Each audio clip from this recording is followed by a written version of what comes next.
Good day. The ICAP Virtual Career Connections is pleased to present this career enhancement tool for your advancement.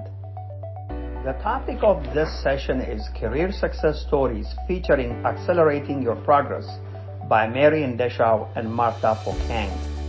We appreciate Marion Daishow and Martha Fulkang for generously sharing their career stories for the benefit of many. Who is ICAP Professional Services and who is ICAP Virtual Career Connections? ICAP Professional Services is a social enterprise with the purpose of creating jobs in our community by enhancing employability and strengthening job creators. For more information about ICAP, please visit our website at www.icap.net. Let's give you a bird's eye view of the full range of ICAP programs. ICAP is the home of virtual career connections, enhancing employability anytime, anywhere. Community career promoter, promoting you to the next level. International circle, building your proficiency in English, technology, and social enterprise. Creative Genius Apprenticeship, elevating you to lead innovation. For more information about these programs, please visit www.icat.net and look for a special link for each program. In Career Success Stories, our guests address the following career questions. Question number 1. What are the best insightful career tips that you received from others? Question number 2. What are career lessons that you learned the hard way? Question number 3. What are your career journey stages or milestones? Question number 4. What actions in the past led you to secure jobs? In other words, what did you do right to secure jobs in the past? Question number 5. What actions led you or contributed to your advancements, promotions, and pay raises? Question number 6. What advice would you give to your younger version? Question number 7. What are career-related questions for which you are still seeking answers? Enjoy the presentation. So with that, I'll take you to our main session where we talk about success story. Our guests for today are two amazing successful women, one on the public health field and the other one has been working on the IT field. Our first guest is Marion Daishow. Marion Daishow is public health consultant where she primarily manages data collection software in support of a federal and global public health agency. Mary has been working in public health for over 10 years. Her contributions include volunteering her time as a health educator, conducting research on cancer, mortality, and screening, as well as the mental health impact of living with HIV. People who closely know Mary compliment her for being organized, planning ahead, and having great written on oral communication skills. She also receives compliments for smiling, laughing, and spreading joy. Our second guest is Martha Fulkang. Martha is an information technology consultant. Martha holds MBA and certified speaker and coach with the John Maxwell team. She's also a strength strategy certified coach. She works with individuals and organizations who are focused on building their people and organizations to improve engagement at all levels and leave a legacy. She advocates intentional growth and development as the catalyst that makes the future better for people and organizations. She is a self-believer and was fortunate to find her drive from a young age, which has provided the fuel for her to pursue her passion and dreams. Her desire has always been to live a life of purpose, full of good values, and influence others to do the same. I welcome you both on behalf of our participants and the Career Club. Thank you very much for dedicating your time to share your success stories. I would like to start by giving you the floor to introduce yourself. Tell us like anything about us. As our very own Gabe says, like feel free to brag all you want. Mary, I will start with you. As you've already said, I'm a public health professional. I've been working in the field for a while. I'm a consultant to Centers for Disease Control. I know if you didn't know what that was, I'm sure you do now because we're in the middle of a pandemic. I've been here for 5 years and I love what I do. Yeah, that's a little bit about me. And you'll get to hear more about me as you ask me questions. I know time is limited, so I'll keep my introduction to that. Thank you very much, Mary, for that introduction. Martha, you can take over. Hi, good evening. Thank you all for coming today. My name is Martha Fulkang. I'm from Central Africa, specifically Cameroon. So, like you've all read, I have an MBA in Business Administration. This is my 2.5 year in the US, going to 3 years. I came here early 2000 late 2017 to the US. So I actually started my career with IBM in East Asia, specifically in the Philippines, where I was working as in the HR department as service administrator. Then grew within the same industry as a senior customer success analyst. And as part of my career growth path, because I pay attention and adding value to myself and to the people around me. So I merged into cloud computing, which I'm currently working on. So I'm currently working with Infosys as a cloud computing consultant. So I think that's pretty much about me for now. We'll get to know more. Awesome. Martha, I'm going to come to you. So I've noticed that you're a career changer as well. That's something I share also. I came from a public international background. Once I moved to the States, I pursued cybersecurity. We have talked about this in the previous sessions. Okay. So people are like always hesitant like to change their careers, right? Yeah. But some factors like might force you like to change careers. I'm sure like you have an experience to relate with. So how open should people be to try something new, to challenge themselves with like new skills? And if you can share like your experience, what made you go through the career change as well? Well, thank you for that question. First thing I would say is change is something that is very constant. Like even with creation, there are 4 seasons. There is spring, there is winter, there is summer.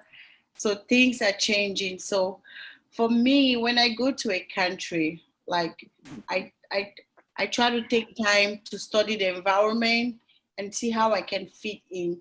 So when I came to the US, I have a business background, a finance and business background. But when I came here, I studied that sector. I realized that as an immigrant, it's not impossible, but it has more challenges to get into the management path. So I started figuring out which sector is easier or is less challenging as an immigrant to easily integrate in the US. Then I found out healthcare and IT I found out those 2 sectors that I could easily integrate in those areas as an immigrant. Then healthcare, I look into it. It's like going back to school, like it's a longer path. If I have to go back to like study a bachelor's and everything, then I kind of embrace IT because coming from IBM, I had some IT background, because even though I was working in the HR department, but we had some mandatory courses that we got exposed to IT, we got exposed to IBM Cloud. And I also saw that the cloud industry, it's kind of like, it's increasing in demand. So I just say, okay, let me step into this new career path and see where it's going to land me. And that's how I switch. I've been switching. Even I think also after my MBA, I went back to Cameroon.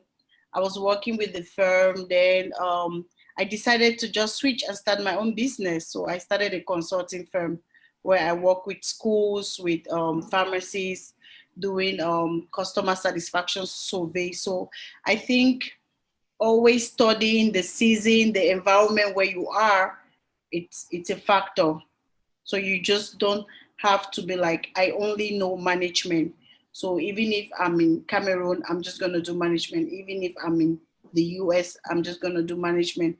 You have to be flexible. You have to study where you are and find what fits, or what is it that would easily give you access to integrate into the system. So that's how I look at it. Thank you very much for that answer. I really relate with everything that you said. Studying your environment is very crucial. Knowing what is like needed in the job market Yeah. is also like so wise. The world is like seeing a lot of like, it's going through a lot of things. So like, what is needed today might not be needed tomorrow. Yes. So opening yourself for like new skills, like challenging yourself, like with your spare time, Yes. starting with like something basic, like Yes. is very, very crucial these days. I Yes. cannot stress that enough. Mhm. And Can I add to that sure, actually? definitely. So I studied public health and I was interviewing for a public health position that I really wanted, in an organization that I really wanted. And I thought the interview was going well. And then they asked me, do you know SQL? And I was like, what's that? Mhm. Uh, and for the position I was applying for, I had no idea why they are asking me this, because I had just finished my training and I thought I knew everything I needed to know about public health. And that interview ended and I was like, what's that? And I started reading about it. And I answered honestly. I said, I have no idea what that is, but I'm willing to learn. But they weren't, I guess, willing to take me up on that offer and gave the job to somebody else. Mhm. But reading about it, I realized there was a gap in my training and what the market needed, like reading through other job descriptions as well. SQL is a database where you host data and it's, relational database and, whatever. Like I read all of this and I was like, like we're in the middle of a data revolution. Data is gold. Public health is all about data. And I only know one aspect of it, which is I know how to collect it, I know how to analyze it. But in the greater scheme of, data and how it's managed and how it's stored and how it's retrieved, I have no idea. No one trained me on this. So I kind of made it my purpose after that to know what the market needs and to, like, I'm not a SQL expert per se, but I Mhm. can get by now because either I've taught myself or I've looked for positions that gave me the opportunity to learn SQL and other coding languages like R, because I realized that, there are a lot of people out there with a public health degree that will be asked these questions that can't, that may not be able to answer the question. I know what SQL is, or I know what how to code in R. So I just learned from that job interview and kind of prepared myself. And currently, I'm actually a public health expert on an informatics team. Mhm. And I do feel like that it would give me an edge in future positions. So I just wanted to add to that. Always know the market.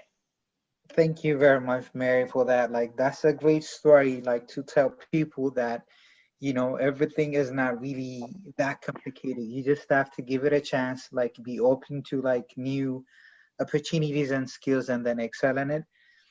People who doesn't come from the IT background, I used to be that person. Like you might fear that, like, you know, it might be a little bit complicated for you, but you can always start from like something basic, you know, like learn how to fix your computer and then like grow yourself up to the upper level courses.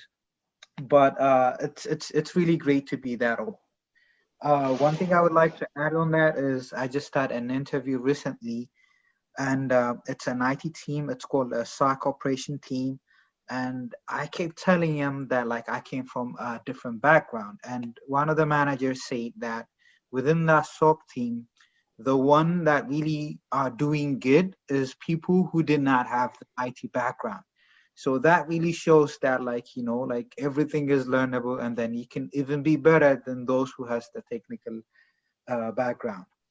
With that, I'll take you to the next question, and this is for both of you. So, what are the best insightful career tips you receive from others? One.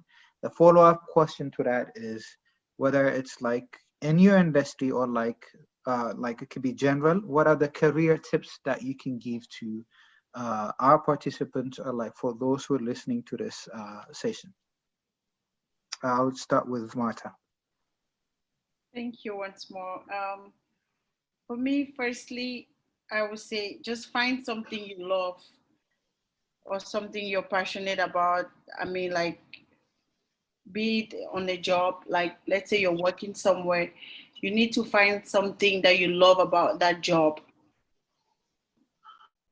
If like your passion for that job, or your passion for that position, or for whatever you're doing, it's going to give you the drive or the motivation to keep wanting to learn more about a job, to invest more time on it, and that will help you to deliver more. And also hard work. I mean, I believe in hard work. I believe that if you work hard, whatever you sow is what you're going to reap. So if you invest time, resources, you definitely reap. So hard work is it's one of the tips that I can say. I mean, you need to embrace. And also you have to, for a career tip, one more I can say, always like look at your work ethics. Do you deliver more to do you deliver more than what is expected from you, or you deliver less? So you have to look at your work ethics. How do you deliver at work? That's a great answer, Marta. I know you're like a believer and so passionate. While I was reading your bio, it says her desire has always been to live a life of purpose, full of good values, and influence others to do the same. So that answer is so relevant to like what is written here. If I don't bother you, or if you're willing to do so, please take the next half a minute to walk us through what your passion is, so that we can get that motivation, so that like your passion can impact others as well. So go ahead. Before I go to that second question, I just want to give an example. My current job right now at work. Last week we're working on finding a patching strategy for the client, and we have some Windows servers that what the current tool that we have doesn't patch Windows servers, and nobody in the team knows the other tool, which is called WSOS. So I just told my manager, okay, I'm gonna learn about this tool because we need it. Wow. So I went to Udemy, bought courses on that tool, study what WSOS is, develop a strategy, and I tested it and it worked. And I presented it to my manager and they were so happy. Like, so you, firstly, like I said, your passion for what you're doing will drive you to do that. Hard work, and also the desire to deliver more to the team, to bring something valuable, will also make you to always wanting to discover more. I mean, it's gonna keep you, how can I say, it's gonna give you an edge. what is your passion? Like you talk about your passion and your bio. So like just take half a minute to walk us through your passion so that we can get motivation out of it as well. Passion in life in general. My passion, okay.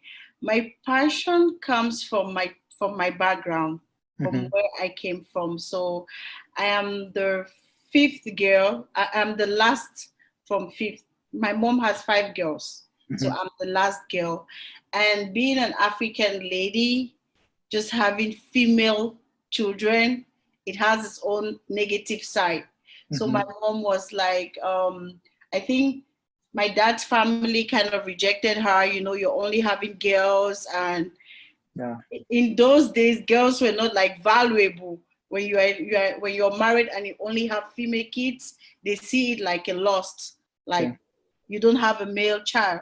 So growing up, I saw the way my mom kind of like, my mom is not that educated, but she invested so much on us to be better people too.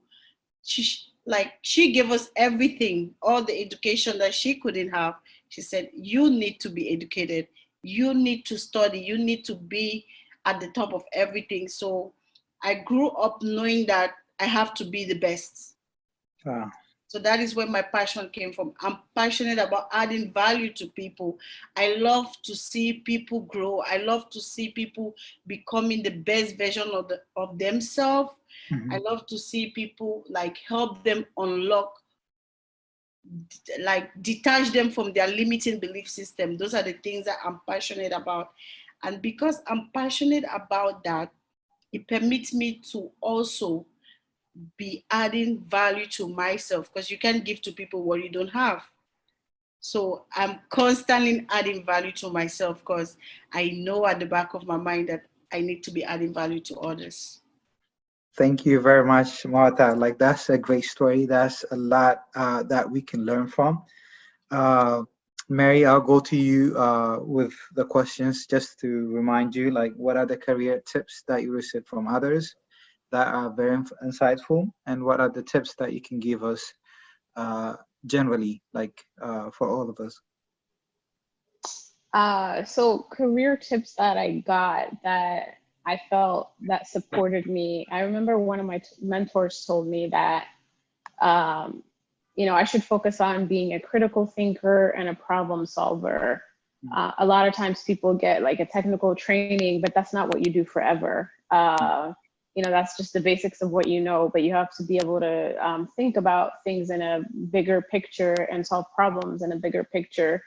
And she said, your career will change over time, and the career you pick right now, because I think I was stressed out about like, I don't know what to major in, I don't know what to major in. And that's one of the things that she said is, what you study today, the career you pick today is likely not what you're going to do for the rest of your life. That's not common for everyone. A lot of jobs that existed today will not exist, a decade from now. And the same thing, in a decade, there will be many opportunities. So you have to be a person that can fit and mold into these situations. And what gets you there is, one, learning quickly, bringing yourself up to speed, two, being a critical thinker and being a problem solver. So I thought that was very insightful, because when I was younger, what I thought is, you become a dentist, you stay a dentist, or you become an engineer and you stay an engineer. But I didn't think about the growth that happens in a span of a career. So that helped me think about that. And then another thing is, I remember I was making a decision about like moving to Atlanta for the position that got me here. And it felt like a demotion because, I had a job for 3 years. I was getting paid well. And when I moved here, I was moving here as a fellow. So that's generally something people do right out of school. But I've been in my job for 3 years. And then it was also a pay cut, and it felt like a demotion. And I wasn't sure if I should do it. And my other mentor sat me down and said, life is not, people always talk about career as a ladder that you climb, and the next step is always going to get you further than you were before. But he said, think about your career as a lattice. Sometimes you're going to move laterally, sometimes you're going to move backwards, sometimes you're going to move forwards. It's what fits in that moment in your life. Don't focus too much on the money. Don't focus too much on, do I have more responsibilities than I did in this current job? Sometimes you don't want that. Sometimes you want to do something that teaches you something new, or that gets you closer to what you're passionate about. And so I thought that was powerful. He said, in 30 years, you're not going to keep climbing. Sometimes you're going to climb backwards, and that's okay. That's part of life. So I thought those two were powerful, and they've helped me accept some of the decisions I've had to make in my career so far.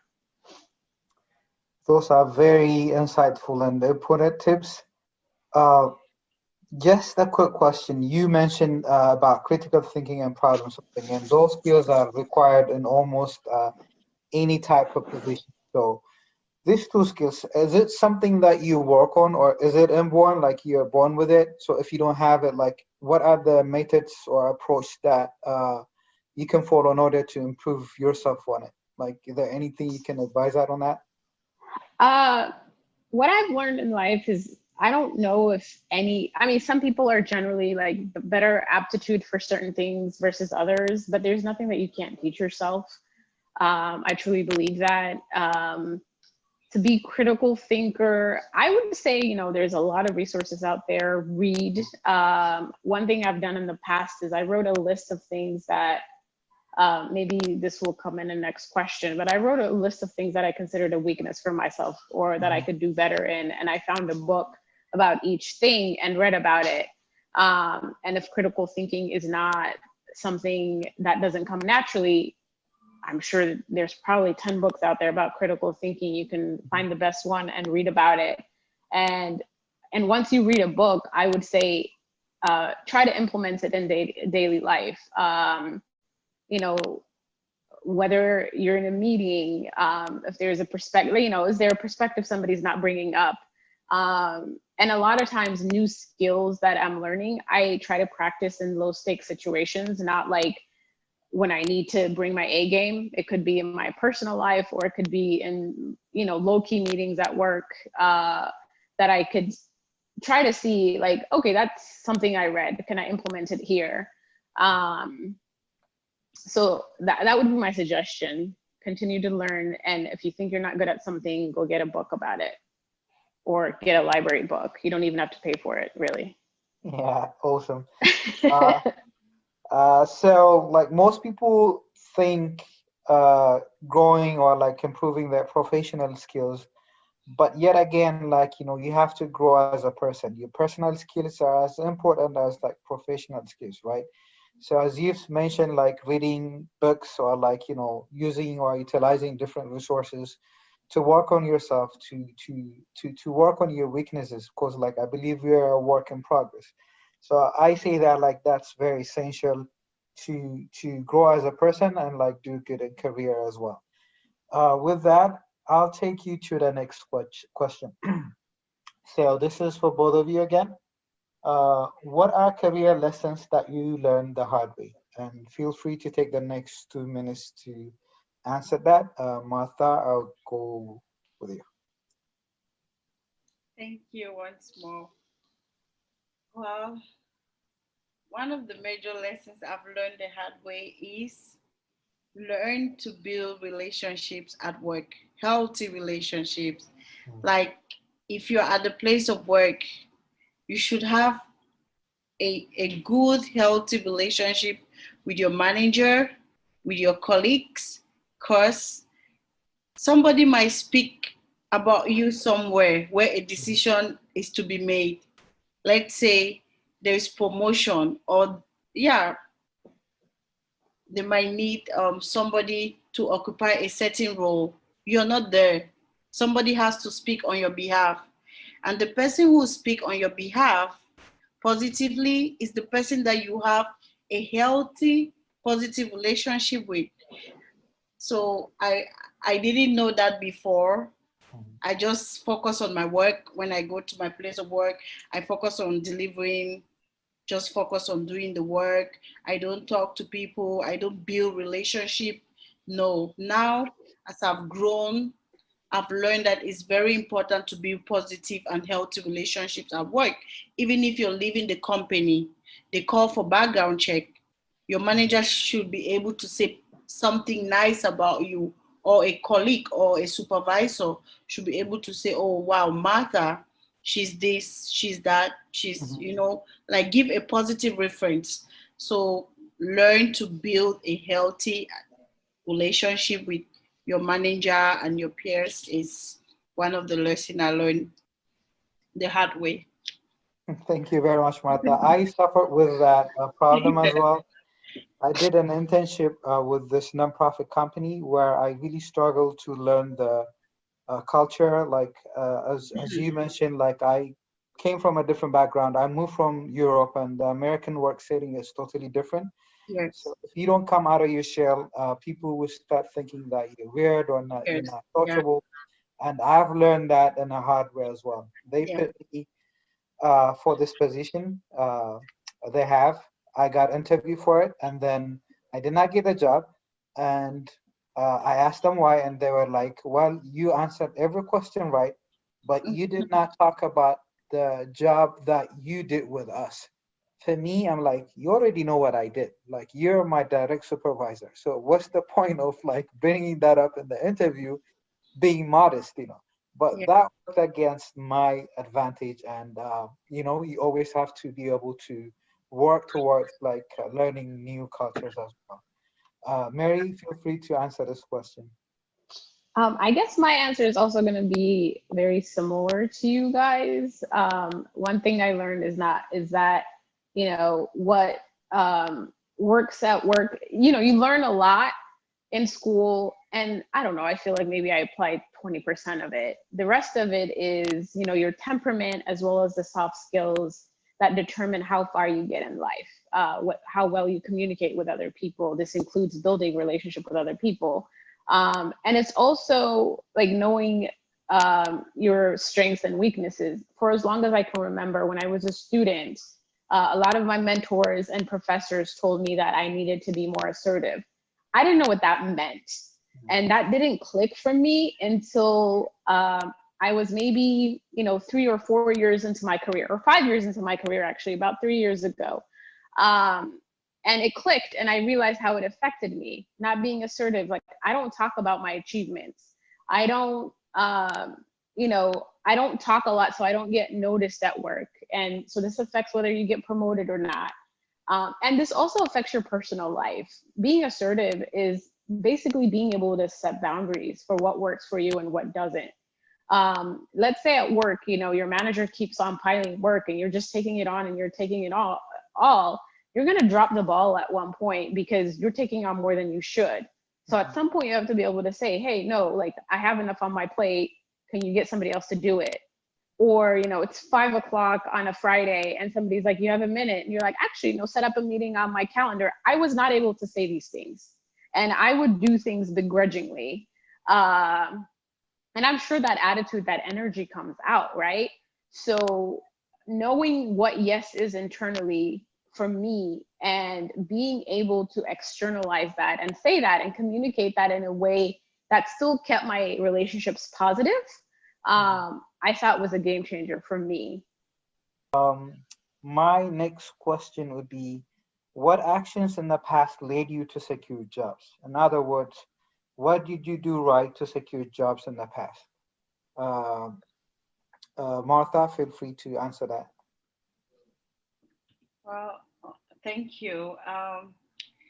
Firstly, I would say it's good when you get somewhere for the first time. If you join an organization, it's very important to study the organizational culture and know. Once you study the organizational culture, how they operate, that will permit you to know how to contribute to the team or to the company.